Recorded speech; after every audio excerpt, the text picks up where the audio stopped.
Hi guys, I'm Jocelyn, pelvic floor physical therapist and owner of the Vagina Doc Physical Therapy and Wellness. And welcome to Diastasis Recti, or DRA, Part 2. In this training, I'm going to show you how I screen for diastasis recti or walk my clients or trainers through to screen for diastasis recti abdominis, and how,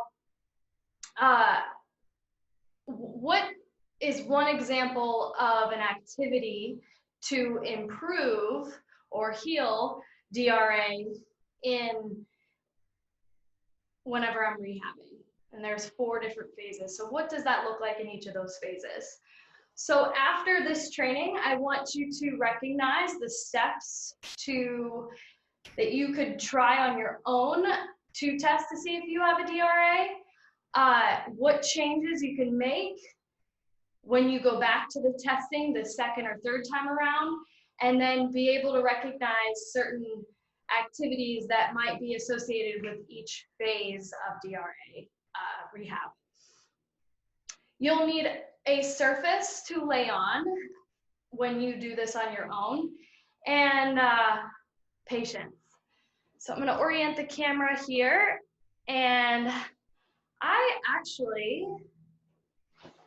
gonna lay like this. You might need a pillow. I like to use this pillow. It's a small wedge pillow because a lot of my patients, I need them to actually have it. But for me personally, I wouldn't need something this big. It just depends on the individual. So you're gonna lay back,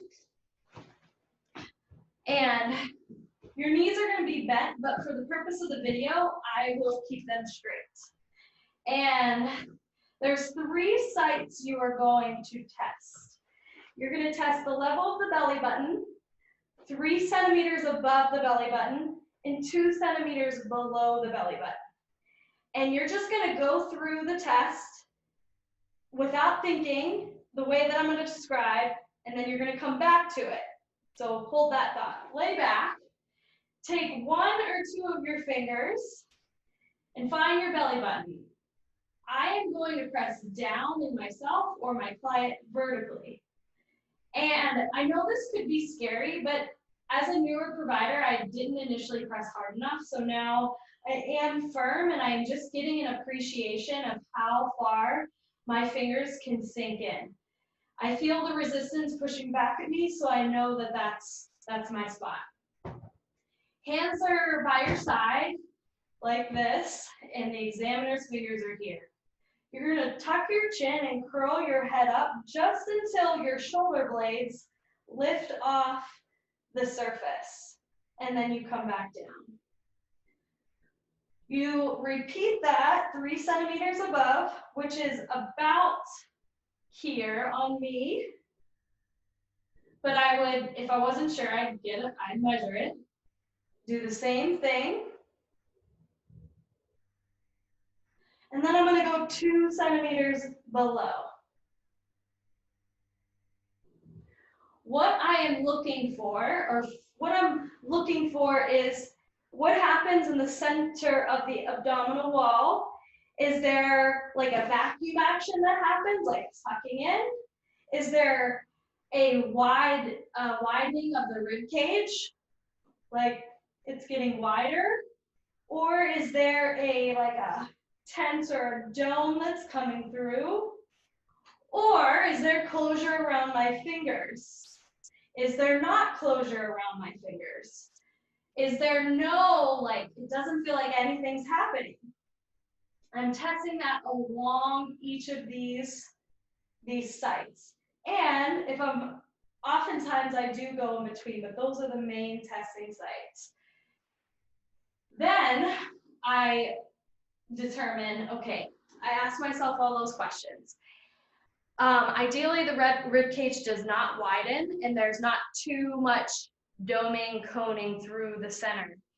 Ideally, there's no leakage or heaviness reported by the person being tested. And then also, ideally, I am feeling like my fingers are being pushed out from underneath me. So I'm not just going to the spine, but actually fingers are being pushed out. I might feel a closure around my fingers as well. It just depends. That's not my end all be all, but it is important. I'm feeling for that. So as the examiner, I actually am going to do that again before giving any cues. And I'm going to place my fingers along the side, and I'm going to I'm going to feel what happens as I spread the tissue like this on each of those parts. No instructions beyond that. Repeat all that again. Then I'm actually going to try to force the tissue apart a little bit. Do not recommend, if you're not a physical therapist, do not do this unless you were instructed by your physical therapist. But I actually am going to pull apart the tissue on the sides and see if that counteracts what I feel from the initial test. Like, does that prevent the closure? Doesn't really, like, I appreciate it, but it does still close, or I still get what I'm looking for. But that's a key part as well on the connective tissue resiliency, or where the connective tissue between the abdomen or the the recti are or is. Then I repeat that, but this time I provide instructions. So this time I'm gonna do the same thing, and I'm gonna just say exhale as you lift. And exhale as you lift and lower. Then I'm going to say pelvic floor contraction, or think, I taught you guys the bean analogy. Squeeze around the bean, lift the bean, then lift. Then I say the bean and the exhale, and I test. And then I say sometimes I'm like, okay, I want you to contract your pelvic floor, draw your belly button gently into your spine, and exhale. And then come back. And all that while, besides just me testing here, I am asking for connection, or what feels like you're connected through the system. I'm looking at the control of that person's neck. Oftentimes it's pretty challenging. And then I'm also looking to see if when they initiate, their pelvis moves. So when you perform this, it's subtle, you guys, but your pelvis should just be slightly moving towards a posterior tilt. So if this is an anterior tilt, this would be a posterior tilt. And you can assess that by putting your hands like this. And it should be a little bit, okay? So that's when someone is not getting that, I think that belly button cue really lands then after I teach them not to use their glutes and not to use their pushing their legs down into the table. And then I did show you the test with my legs straight. I will test it like that as well. Typically, with what I'm looking for after I go through those is my fingers being pushed out because there's tension, instead of it just my fingers going straight down. Did something connect, and now my fingers are being pushed out because of the depth feels more sturdy.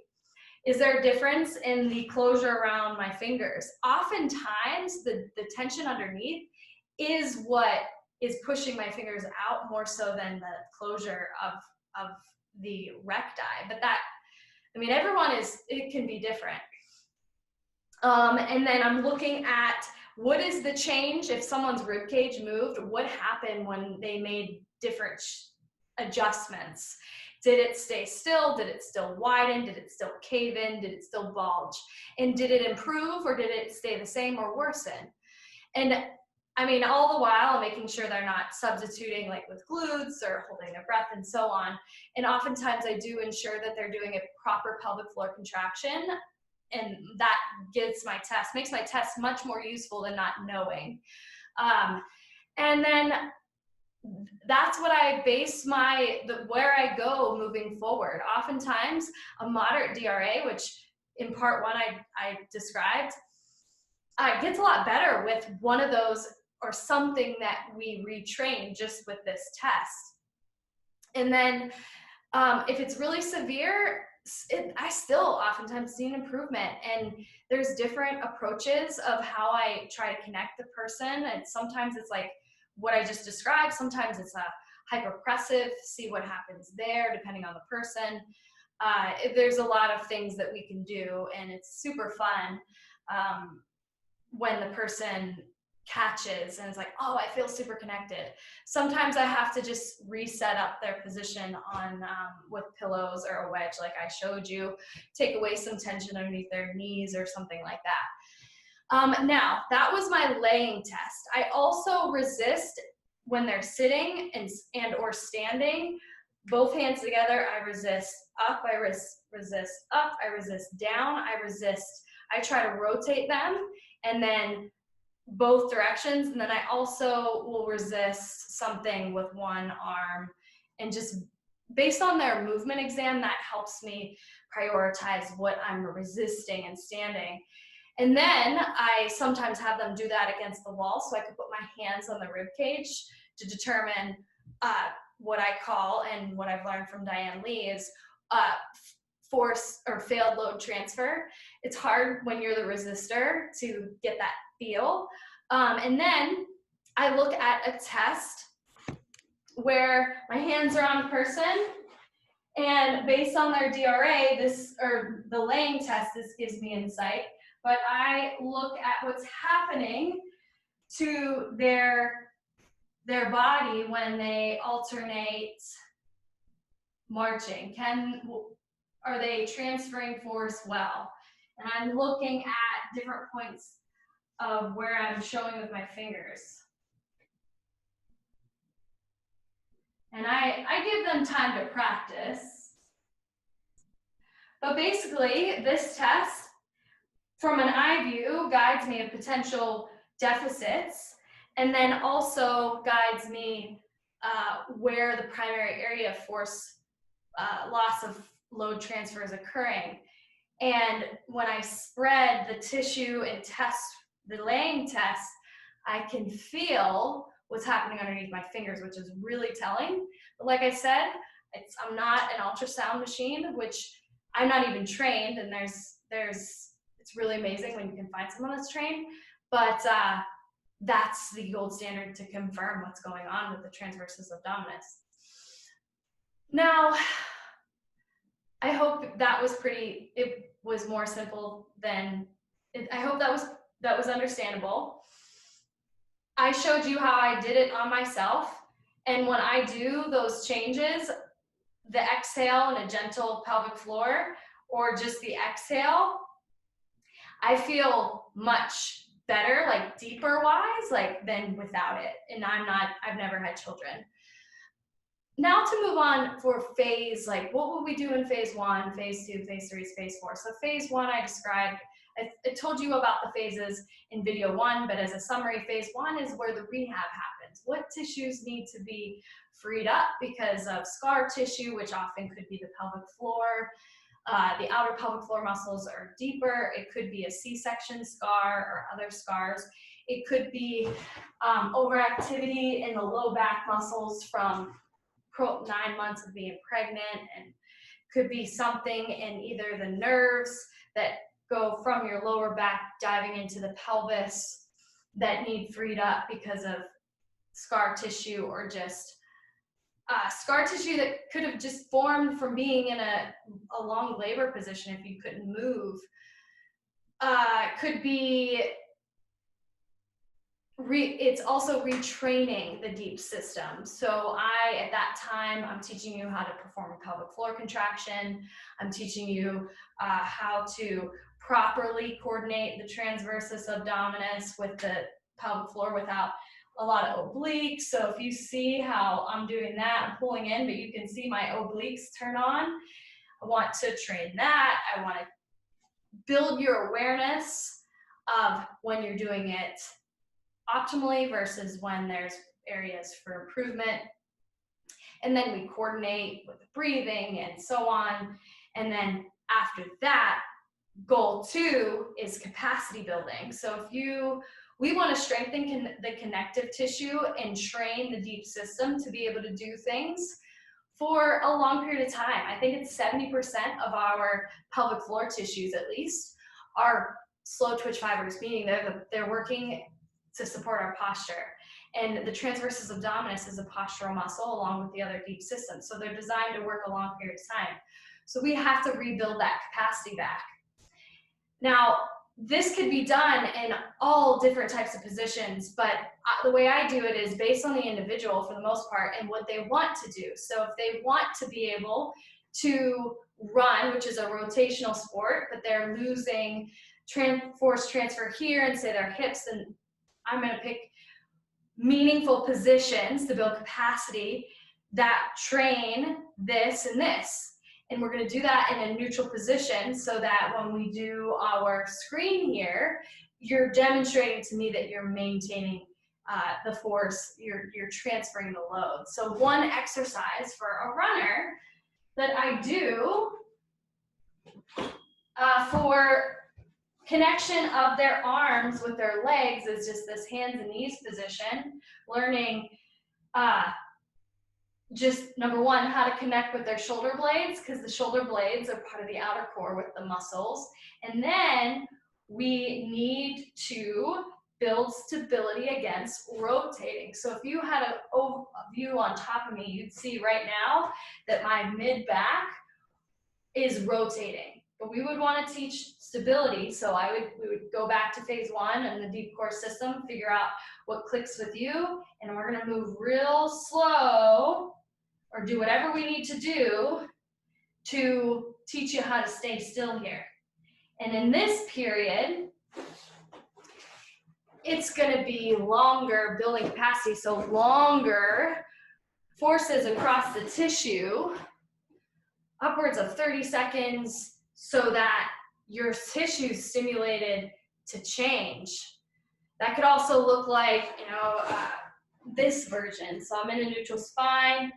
I'm not in a good position right now, but my goal is to maintain neutral spine as my hip moves, and it's going to be a hold, and I have to maintain that, activating what I need through the deep system, trying to stimulate change. Another example would be standing in a split stance position, or with a march, holding resistance, an appropriate resistance. It's going to be what I can control, what I can breathe, what I can connect with the deep system, but it's enough that my body's going to be signaled to change. Examples of capacity. Now, that's phase two. Phase three would be now, let's learn mobility or curling. So mobility is a person is able to control the range of motion across the full range. So specific to DRA is trunk curling and going into and out of flexion, composite flexion, or rounding and arching. And so one perfect example would be the curl up test, is being able to control both directions segmentally without cheating, and applying all those principles that I just talked about. Some people have more problems with the eccentric phase, so the lengthening phase, so we can work on that. So often sitting makes more sense to people, so we can do this in sitting on a hard surface or a physio ball to be more challenging, and we're working on coming out of the curl and sitting and being able to stop and hold those positions along that range of motion. So the goal after the trunk curl phase would be able to move in and out of flexion extension and standing, sitting, on your back, on a rig, if that's what's important to you, whatever that is. And that's what we work on. And understand that it's really hard. Once you get it, it's easier to transfer from position to position, but initially getting that one position, it does take some time, and it depends on your connective tissue, your habits, and your experience. And where you were before this all happened, or before you changed. Phase 4 then would be, now, let's say if you're a runner, then I might have you here, and I might have you twisting like this with resistance. My pelvis stays here, I'm twisting. I'm trying to keep you twisting on axis because that's what we do when we're running. So I want to stimulate change, but I also want to keep it, like, I don't want to introduce a pattern that's not relevant to what you want to be able to do. Or if it's vacuuming, maybe it's like a banded, like one of these deals, like I'm having it. The options are endless. It's this understanding the deficits and what training methods are appropriate that will address those deficits. And yeah, I mean, it's super fun. But phase 4, we're not restricted to a neutral spine. That's when everything's connected. I hope, so in summary, I taught you the laying down test. I taught you just the basics, then things to change to see, like, when you do it differently, do you see a difference in the results of your test? Then I showed you how I screen it standing. So upper body, because our upper body and our lower body are connected via the deep system and then the outer core. Then I showed you the marching test, which is more of like a lower, how well we're transferring load from our legs up to above here. And then went over examples of what I would do in phase 1, phase 2, phase 3, and phase 4. If you'd like the guide, there's a guide connected with the first training, and then just written examples of what I would do on those phases. But everyone's different, and so it's hard to say like this is for everyone, but I hope at least gives you insight on some things that you might be doing with your PT or whomever else, and you understand that there is no like this program's for everyone. Everyone's kind of different. If you'd like to connect with me, you schedule free consults. I have a form that you can fill out on my website, www.thevaginapt.com. You could send me a message on Facebook, on Instagram, at the.Vagina Doc. You can send me a text, 480-980-0367, or you can join the private community, the pelvic floor support group for female athletes and active women, and get access to all the trainings that I provide on there. And then if you're my patient and you've watched these, the process is a lot more efficient, and we can get to work a lot quicker once you've been introduced to this stuff. So I hope this was helpful. I'll see you next time. And check out Real Talk with the Vagina Doc on my business page, and check out Real Talk with the Pelvic Docs on iTunes and Spotify, are my podcasts that I host. Thank you for watching. See you next time.